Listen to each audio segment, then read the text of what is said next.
सकाळ झाली. बाईसाहेब नळोबराकडे गेल्या. साष्टांग नमस्कार नळोबरायला केला. सांगितलं, बाबा आता तुम्ही पुढील गावी मार्गक्रमण करा. आणि सुवर्ण मोहरा नळोबरायच्या समोर ठेवल्या. नळोबराय हसले.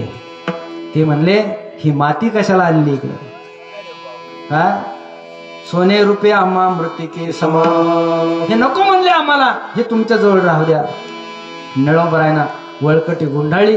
तिथं एक अभंग गायला महाराज. तो अभंग अतिशय गोड अशा प्रकारचा आहे. ते म्हणले, सुकला सुकृतांचा तंतू, सुकृत संपलो, आमचं सुकृताचा तंतू सरला म्हणले. आता इथं राहण्यात मजा नाही. वळकटी डोक्यावर घेतली आणि नळोबराय निघाले. पण साधूची ताकद फार मोठी राहते. सज्जनो, ज्याची खरे सेवा त्याच्या भय काय जीवा.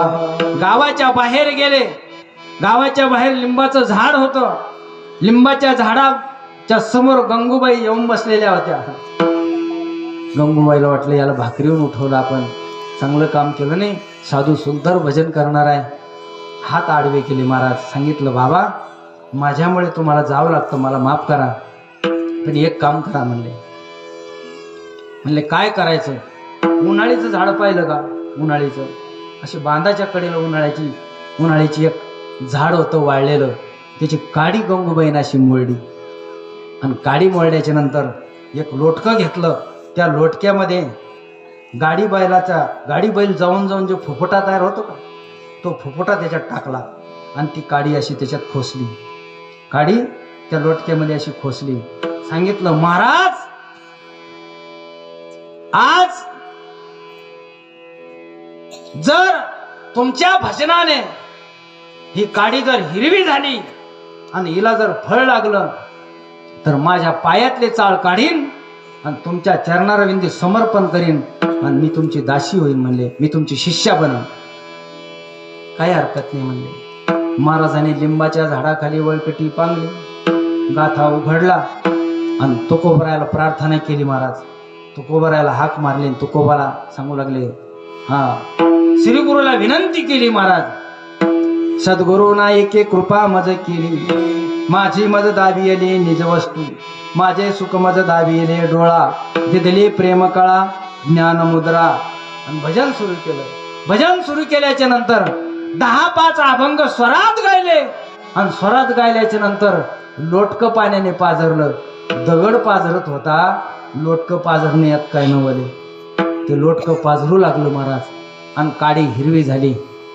काडीला पानं आली, फुलं लागली. आणि सुंदर प्रकारे वाळलेल्या काडीला हिरवी होऊन शेंगा लागल्या. ही ताकद साधूच्या भजनाची. विठाला विठाला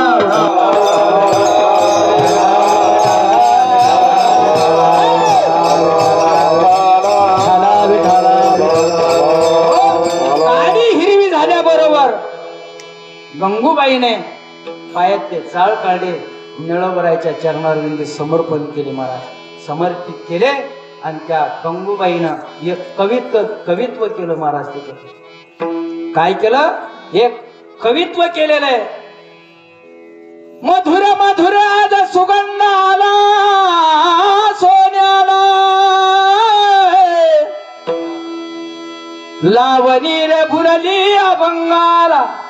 आणि पायातले चाळ काढले आणि नळोबाईच्या चरणारविंदी समर्पण केले. महाराज यांना म्हणायचं साधू. विठाला विठाला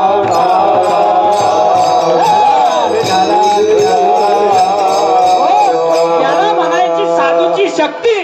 म्हणून नळोबराय म्हणले, अरे सामान्य जन हो, माझं ऐका. तुम्ही काया वाचा मनाने काय करा, त्यांचे चरणी लीन व्हावे.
त्यांच्या संगतीत बसलो की देव कळतो, त्यांच्या संगतीत बसल्याच्या नंतर प्रपंच कळतो.